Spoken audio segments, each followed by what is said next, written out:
네, 안녕하십니까. 리차드 양양수입니다. 오늘은 1월 13일 수요일, 지금 현재 시각 오후 7시 20분 접어들고 있습니다. 자, 최근 우리 증시를 보면 사실은 기술적인 부담이 있는 터에 어차피 조정을 받을 거라면 추가적인 조정이 나올 수 있고, 또 어떤 측면에서 보면 그게 바람직할 수도 있습니다. 과거의 일반적인 예를 봤을 때 일단 종합지수상 21선 정도까지는 조정을 받는 것이 현재 일반적인 케이스라는 것이죠. 어, 현재 보고 계신 화면에 우하단에 있는 차트가 코스피 일봉 차트입니다. 옆으로 그어놓은 수평선이 있는데요. 거기가 종합지수 21선이 있는 2,900포인트입니다. 그 전에도 그랬었죠. 아무리 잘 나간다 하더라도 그 정도 조정받고 또는 그 이상 조정받은 경우도 있고요. 그런 식으로 조정받고 올라오고 그런 식으로 해서 추세적인 상승세를 좀 만든다는 것인데, 그러니까 최근에 그럴 필요가 있는 상태인데도 불구하고 그러한 추가적인 또 일반적인 조정조차 거부하는 듯한 그러한 분위기가 좀 만들어지고 있습니다. 더군다나 하나 대규모의 외국인이지만 기관들 전 기관이 보험사, 투자사, 연기금까지 또 금융투자까지 대거 매도를 하는 초대 규모 매도거든요.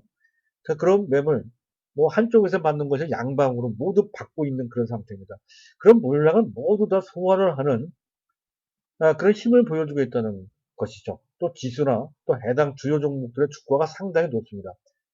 자, 그런 정도라고 한다면 거의 미친 사람이 아니면 매수할 수 없는 정도 위치에서 매수한단 말이죠. 왜 그럴까 한번 생각해 봐야 됩니다. 자, 그렇다고 한다면 어, 지금 들어온 동학개미들은 그 전에 단타 성향의 작은 손 개념의 근데 그런 동학개미가 아닌 것 같습니다. 일단 세대가 달라진 것 같아요. 젊은 세대로 옮겨왔다는 거죠.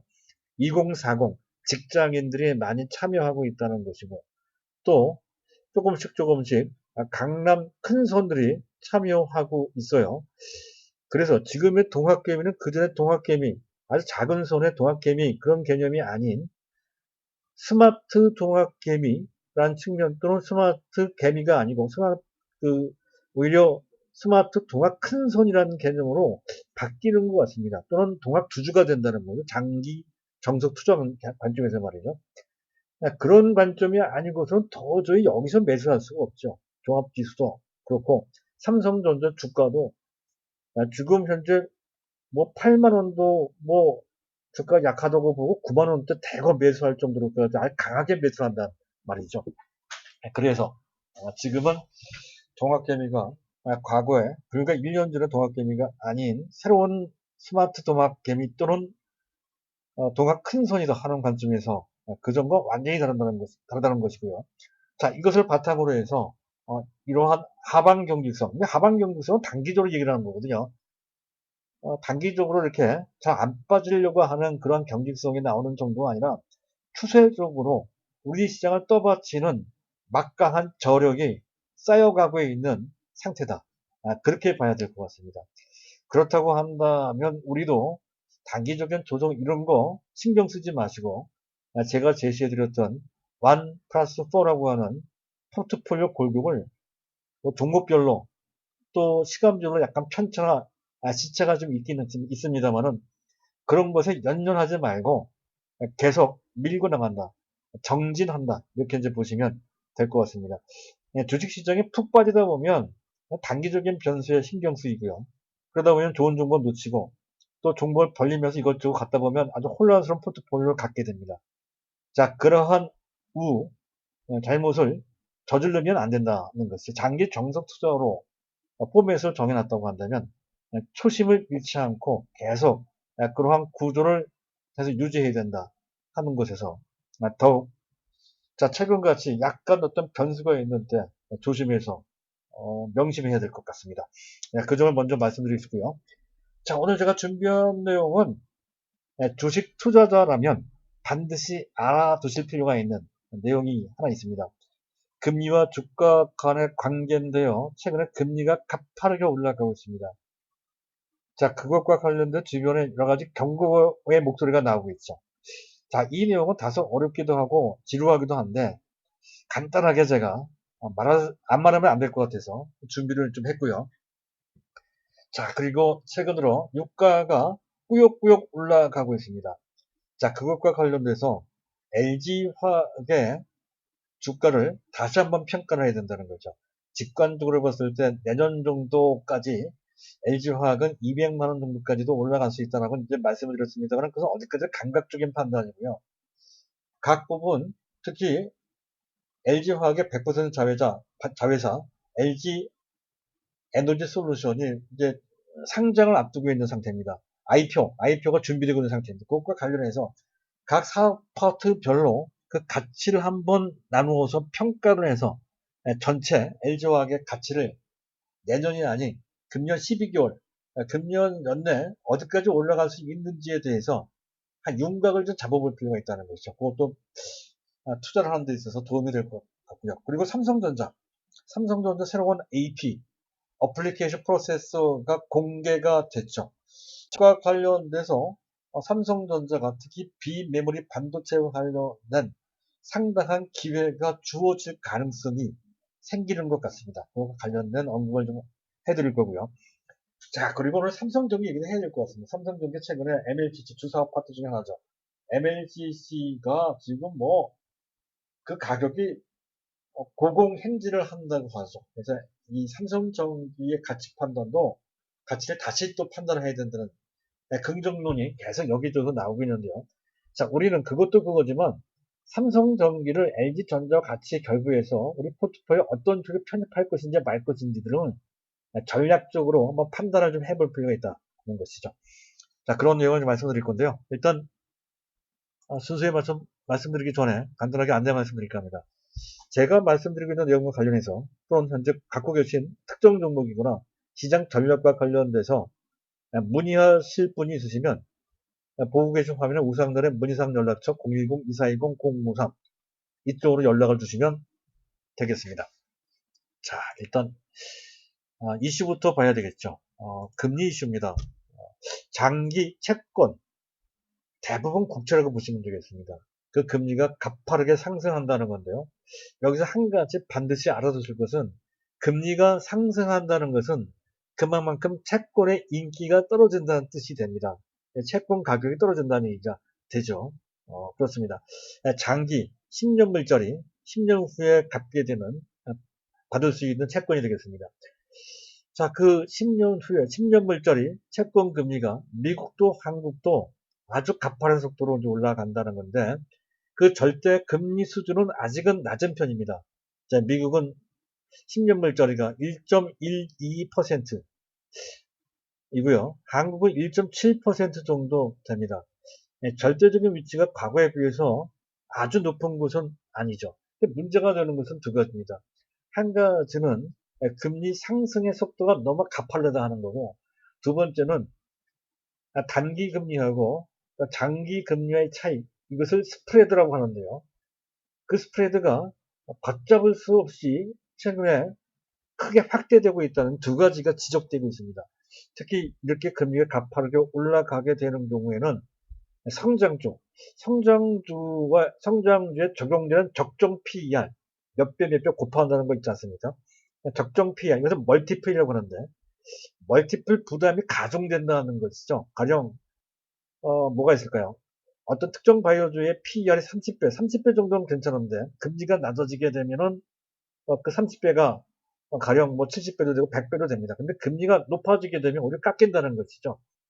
그런 것이 이제 멀티플 부담인데요. 금리가 지금 높아지고 있는 상태이기 때문에 자, 미국도 한국도 미국은 이제 팡 같은 경우가 대표적인 케이스가 되죠.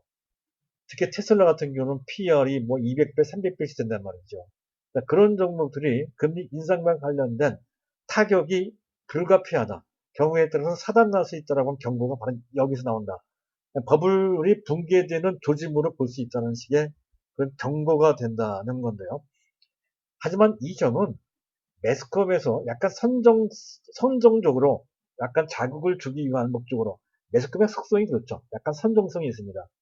네, 그런 의도로 좀 자극적으로 필요한 측면이 좀 있는 것으로 판단이 됩니다. 왜냐하면 절대적인 금리 수준이 아직은 위험한 지경 정도까지는 올라가 있지 않기 때문에 그렇습니다.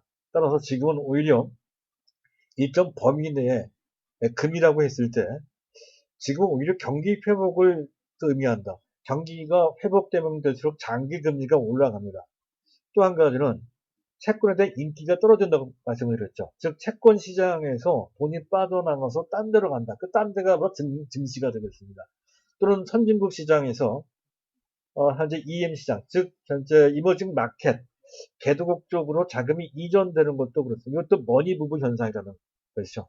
그런 관점으로 봐야 된다. 이렇게 봐야 됩니다. 따라서 오히려 일정 범위 내에 금리라고 한다면 이것은 경고의 신호라기보다는 오히려 증권시장 쪽으로 자금이 몰리고 경기가 회복되는 징후로 해석돼야 된다는 관점에서 긍정적이다 하는 거죠. 따라서 금리 인상을 갖고 현재 너무 문제시할 필요까지는 없습니다. 아직까지는 그래요. 근데 일정한 기준, 미국 기준으로 봤을 때 10년물은 1.5% 이상 되면 다소 문제가 될 수가 있고요. 한국 기준으로 봤을 때 2.5%입니다. 2.5% 넘어가면 다소 문제가 될 수 있는데 지금은 전혀 안 그래요. 따라서 지금은 그 점은 신경 쓸 필요까지는 없을 것 같고요. 두 번째, WTI인데요. 꾸역꾸역 잘도 올라가요. 지금 52달러 정도, 배럴당 52달러 정도 선까지 올라가 있는데 12개월 내 거의 1년 내 최고 지수까지 올라가 있습니다. 하지만 아직까지 더 올라가야 되죠. 작년, 재작년 평균까지를 본다면 적어도 60달러 정도 수준 내지 70달러 정도 수준까지 올라가야 그래야 완연한 경기 회복이다 이렇게 이제 볼 수가 있는데 아직 그 단계까지는 가지 않았습니다. 자, 그런데 이것과 관련해서 정제 마진이 느는 것은 회복되는 건 당연한 거고요. 또 관련해서 석유화학, 고명 제품들이 스프레드는 마진입니다. 그 이분이 상당히 좋아질 것이다 하는 건데 가장 대표적인 범용 석유화학 제품이 에틸렌, 프로필렌, 부타티엔 이런 것들입니다. 아마 들어보셨을 겁니다. 지금 NCC, 나프타 분해 시설을 갖고 있는 LG화학, 하나석유화학, 또 현재 롯데케미칼, 대한유화 같은 그런 업체들이 대표적인 케이스가 되겠습니다. 자, 그들의 주업, 현재까지의 주업입니다. 이쪽의 실적이 상당히 좋아질 것을 의미한다 이렇게 이제 볼 수가 있습니다. 그렇다고 한다면 성장성에 가려져 있는 실적 부분까지를 감안해서 LG화학을 다시 평가를 해야 된다는 건데 그전에도 말씀드렸습니다만은 다시 한번 정리를 할까 합니다. 일단 LG화학의 100% 자회사 LG에너지솔루션이 IPO가 준비되고 있죠. 시장에서 평가하고 있는 LG에너지솔루션의 시장 가치를 최하 100조 원 정도로 보고 있습니다. 100조. 지금 LG화학, 세계 최고의 LG화학의 기술적 측면에서 또 시장 잠재력, 고객사 측면에서 봤을 때 형편없이 밑돌고 있는 중국의 CATL이 현재 160조 원입니다. 지금 LG 에너지 솔루션이 적어도 그 정도까지는 아니라 하더라도 상당 부분 그 못지않은 대접을 받아야 된다라고 했을 때는 100조도 사실은 좀 모자란 측면이 있죠. 어찌됐든 일단 뭐 100조 정도까지만 보고요. 자, 근데 지금 현재까지는 뭐 현재 100% 자유사라고 하지만 조만간에 유상증자 등을 통해서 그 지분 가치가 희석이 될 건데요. 약속을 했듯이 70% 이하로 낮추지는 않는다 했습니다. 그렇다고 한다면 최하 70% 상정해 볼 수가 있고요. 그랬을 때 현재 LG화학이 갖게 되는 LG 에너지 솔루션의 지분 가치는 최하 70조 원 정도로 상정해 볼 수가 있죠. 그리고 LG화학의 기존의 석유화학 사업의 본업 가치가 있습니다. 지금 롯데케미칼 10조가 약간 넘어가는데요.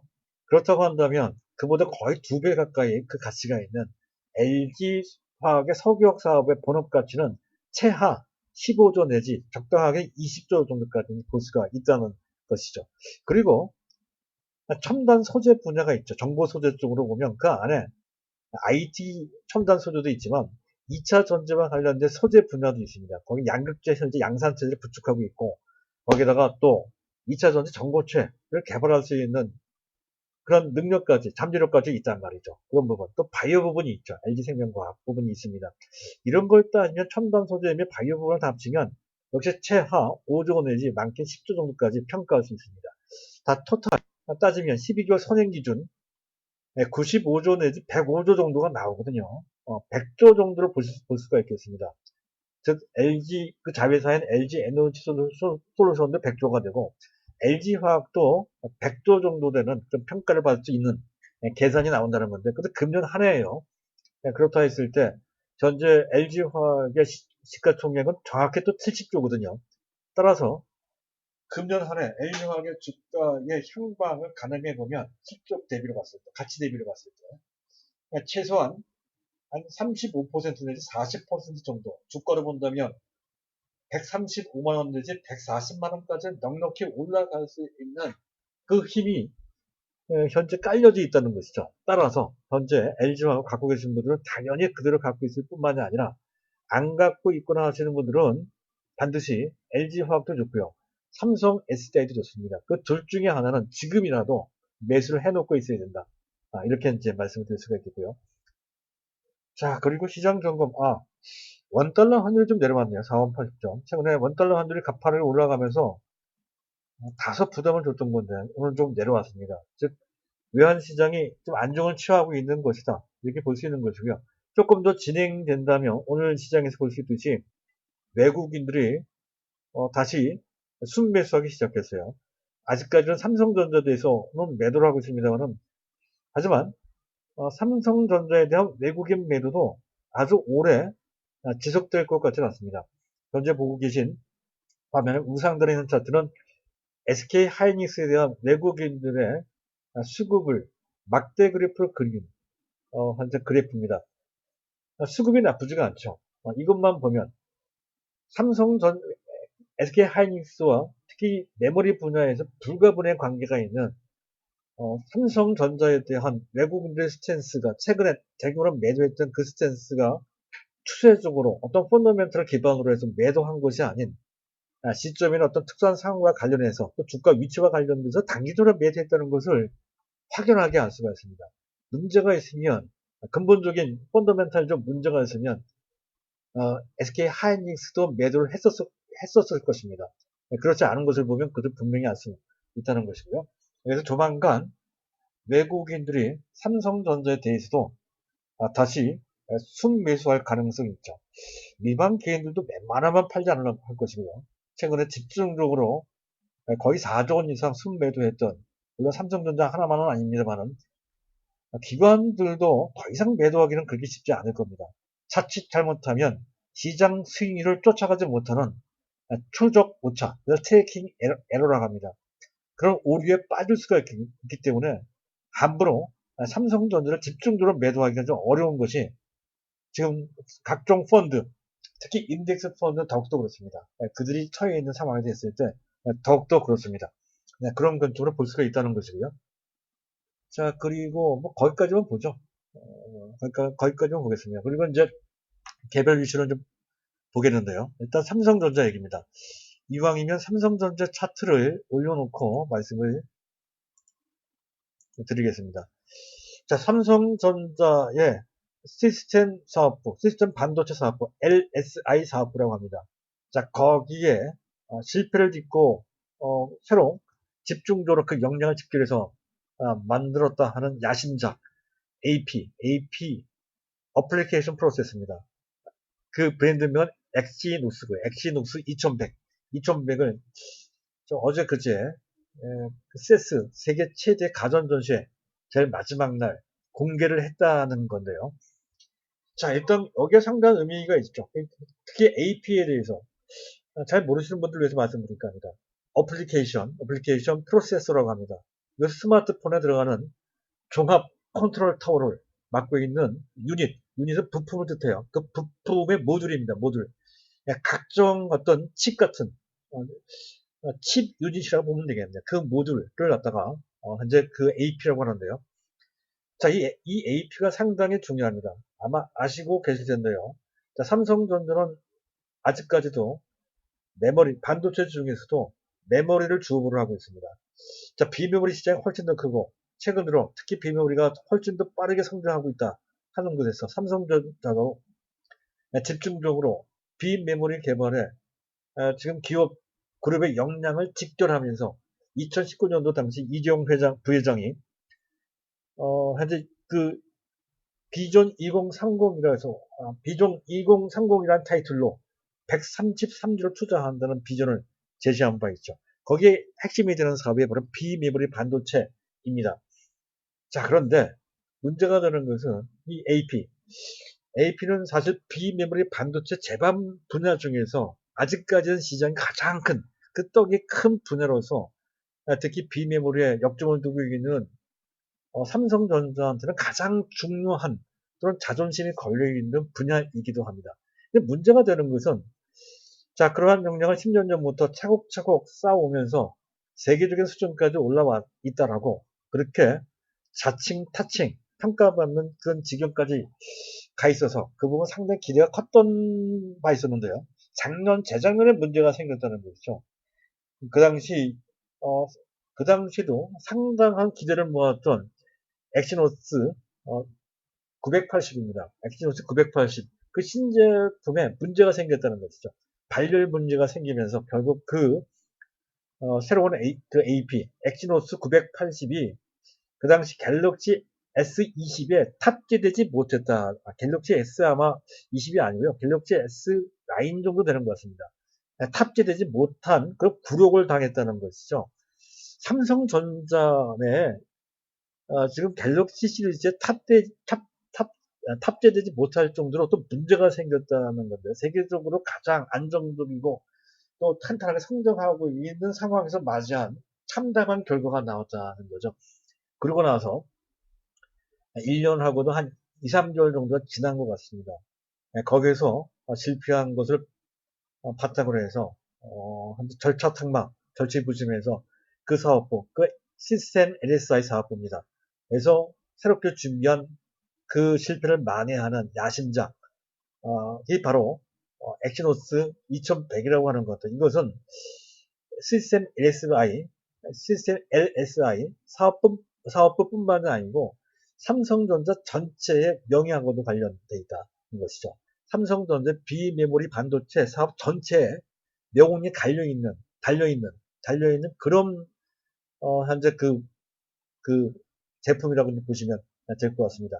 그런 정도로 중요하다는 것이죠. 근데 여기에는 아까도 말씀드린 종합 컨트롤 유닛 칩이라고 이제 말씀드렸는데 여기는 각종 현재 지금 비메모리 반도체 분야가 다 포함되어 있다는 것이죠. 그래서 CPU 중앙 처리 장치고요. 또 GPU 그래픽 카드입니다. 또 NPU는 신경방 처리 장치입니다. AI와 직결되어 있다는 것은 이것이 다 망라되어 있는 칩 유닛이 바로 AP인데 최상급의 CPU, GPU, NPU가 탑재되어 있다. 그것을 설계했다는 거죠. 그 중에 CPU는 자체 설계한 것 같고요. GPU는 ARM 협조를 좀 받은 것 같습니다. 또 NPU도 이것도 ARM에 약간 관계됩니다. 협조를 받아서 어느 정도 자체 설계 능력을 확보한 것으로 그렇게 판단이 됩니다. GPU도 엔비디아와도 관련돼 있죠. 그래서 그와 관련된 상당한 역량이 집중돼서 그 설계 작품을 만들었다는 것이고, 그리고 또 한 가지, 또 5나노, 5나노급 EUV 극자외선 노광계입니다. 지금 가장 양산체를 구축한 그 단계가 7나노입니다. 7나노보다 두 단계 더 나가서 지금 TSMC와 동급이거나 속도 측면에서부터 조금 더 앞선다 할 수 있는 5나노급에서 먼저 AP를 양산할 수 있는 체계로까지 진행이 되고 그것이 갤럭시 S21, 갤럭시 S10E1 내일 정도에 아마 미국에서 공개되는 것 같습니다. 거기에 탑재된다는 것이죠.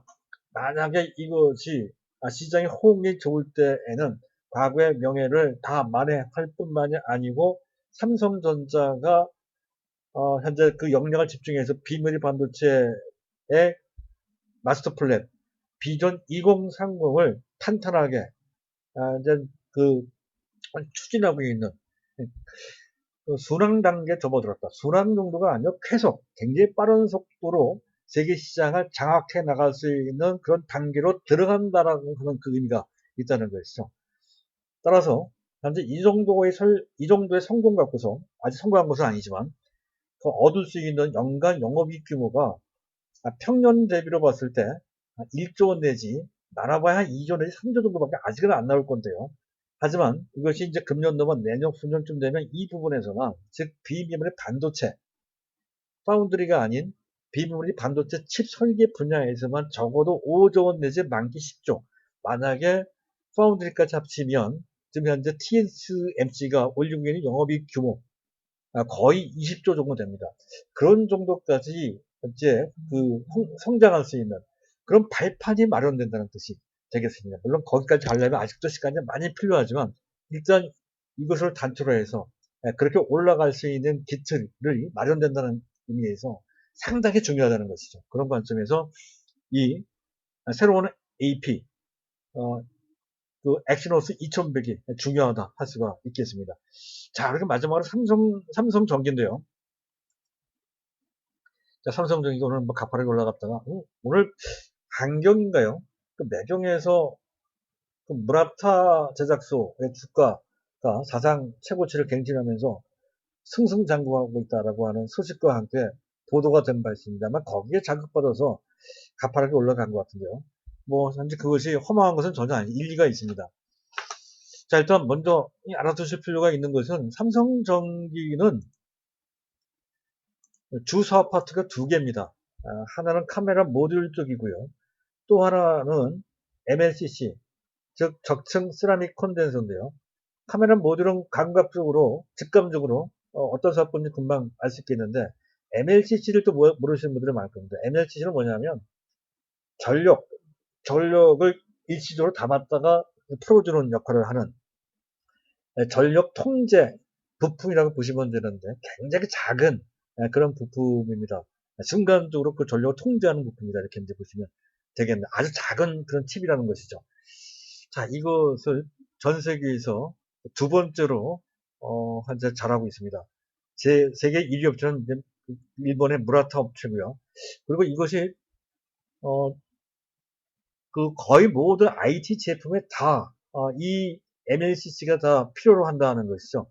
최근 들어서는 더욱더 거의 모든 IT 중에서도 가장 그 돈이 되는 시장 사이즈가 큰 분야가 한 스마트폰 쪽입니다. 스마트폰 쪽에 들어가는 MLCC, 특히 최근에 아이폰 12가 상당한 인기를 부과하고 있죠. 거기에 넘어서 주변에 있는 다른 또 5G 폰까지 중국 로컬 업체들까지 나서서 5G 폰을 내놓고 있는 상황이라서 그 전 못지않게 또 한 번의 스마트폰 열기가 현재 지금 만들어져 있기도 합니다. 그것과 관련된 수요가 상당히 빠르게 또 크게 확대되고 있다는 것이죠. 그걸 바탕으로 해서 MLCC 수요는 급증을 하고 또 공급은 어느 정도는 제한되어 있습니다. 이 시장도 시장 진입장벽이 그렇게 낮지가 않아서 공급이 제한되는 측면이 있습니다. 그래서 MLCC 가격이 최근 들어 가파르게 올라가고요. 이에 따라 MLCC와 관련된 실적이 또 가파르게 좋아진다는 것을 배경으로 해서 그쪽 분야 제1위 업체인 일본의 무라타 제작소의 주가가 계속 고공행진을 하고 있다는 것이고 또 세계 2위 업체인 삼성전기도 그런 것을 바탕으로 올라갈 수 있는 충분한 상황에 대해서 목표가를 갑자기 많이 올리고 있는 상태예요. 현재 20만 원 정도인데요. 20만 원 정도가 아니라 25만 원 내지 27만 원 정도까지 볼 수 있다라고 하는 긍정적인 분석이 여기저기서 막 속출하고 있는 그런 상태입니다. 그리고 스마트폰 카메라 모듈과 관련돼서 최근 들어 그 모듈 수요가 상당히 많이 늘고 있죠. 중저가 폰에도 카메라가 그 전면이 아닌 후방 쪽에 3개나 4개 이상씩 장착 멀티 카메라 시대가 오고 있습니다. 2개, 3개 정도가 아니고요. 최소한 3개, 많게는 5개, 6개, 7개 이런 식으로 장착되고 있는 상태라 현재 그와 관련 수요는 당연히 늘고 있고요. 또 뭡니까? 삼성전기는 최근 들어 폴디즘, 접을 수 있다는 뜻입니다. 접을 수 있는 잔망경식 카메라 모듈이 상당히 부각될 것이다 해서 그와 관련된 기술을 갖고 있는 삼성전기에 대해 아이폰 쪽에서 또 애플 쪽에서 러브콜 지금 그것을 현재 도입을 검토를 하고 있다는 소식이 나오고 있죠. 국가 관련돼서. 더욱더 그렇고요. 자, 그래서 이것은 당장의 실적 부분과 관련된 긍정적인 거고요. 장기적 관점에서 본다면 결국에는 자동차용 MLCC입니다. 자동차용 MLCC 시장은 훨씬 더 크죠. 훨씬 더 큽니다. 카메라도 마찬가지입니다. 자동차용 카메라 모듈 이쪽도 상당히 크거든요. 그것과 관련된 과거에는 별로 기대가 되지 않았던 장기 성장 동력 하나가 둘이 되겠네요. 둘이 아주 확실하게 장착되어 있다는 거죠. 따라서 장기적으로 본다면 단순하게 25만원, 27만원 정도가 아니고 30만원 훌쩍 넘어갈 수 있는 기틀이 마련되어 있다는 것이 이제 배경이 된다는 건데, 그런데 우리 입장에서 봤을 때는 사실은 삼성전자와 어느 정도 중복되는 측면이 있죠. 삼성전기가 아무리 좋다 하더라도 삼성전자의 그늘에서 벗어나서 독립적으로 더 그 이상의 주가 탈선 보인다는 것을 기대하기가 쉽지만은 않습니다. 현재 하고 있는 사업이 대부분은 삼성전자 직결된 사업이거든요. 즉 삼성전자 주가가 오르면 삼성전기도 좋을 것이고, 삼성전기 주가가 오르면 당연히 삼성전자의 주가도 좋을 것인데, 주는 삼성전자고 보조는 삼성전기거든요. 자, 우리는 삼성전자를 많이 갖고 있습니다. 그런 상태에서 아무리 삼성전기를 조사하더라도 삼성전기를 또 갖고 있는 것은 다소 중복의 성격이 좀 있으니까, 자, 우리 입장에서는 삼성전자를 많이 갖고 있다는 그런 입장이라면 전장사업보다 역량을 집중시키고 있고 상당한 성과를 내고 있고 해외 협력을 하며 그와 관련된 구체적인 그림까지 그려놓고 있는 LG전자가 조금 나은 편이다 하는 것이죠. 포트폴리오 구성 차원에서 그렇습니다. 삼성전기가 나빠서 그런 게 전혀 아니고요. 상대적으로 모자라서 그런 것도 전혀 아닙니다. 좋은데 포트폴리오 구성 차원에서는 현재 삼성전자를 갖고 있다 하는 것을 전제로 봤을 때 같은 삼성그룹 내 삼성전기보다는 LG전자를 선택하는 게 오히려 그 구성 차원에서 더 바람직할 수 있다는 관점에서 저는 삼성전을 갖고 계시는 분들 중에 만약에 추가적으로 주변에 IT 부대 종목을 한 종목 정도 추가한다라고 했을 때에는 삼성전기보다는 LG전자를 선택하는 것이 더 낫다 이런 판단을 좀 해줄 수도 있고, LG전자는 최근 들어 카나다의 마그나사와 협력한다는 것 때문에 부각되고 있는데요. 삼성 보니까 현대차하고 관계가 돼 있어요. 궁극적으로 미래차와 관련된 상당한 역할을 할 것이다 하는 것쯤에서 그룹에서도 그렇고요. 그와 관련된 구체적인 성과도 좀 보이고 있습니다. 그래서 LG전자도 기존 본업도 상당히 실적 좋지만 미래 성장 동력, 즉 미래차에서 역시 상당한 가치평가, 재평가가 될 것이라는 관점에서 보면 단순하게 14만원 정도가 아니라 역시 20만원 향해서 갈 수 있는 그런 상태가 된 것 같고, 전체 포트폴리오 국면에서 너무 삼성에 치우쳐 있는 것도 바람직하지 않으니까 적절히 LG전자를 선택하는 것이 우리한테는 또 바람직하다는 관점에서 준비를 한 그런 내용이 되겠습니다. 자, 오늘 내용 여기까지고요.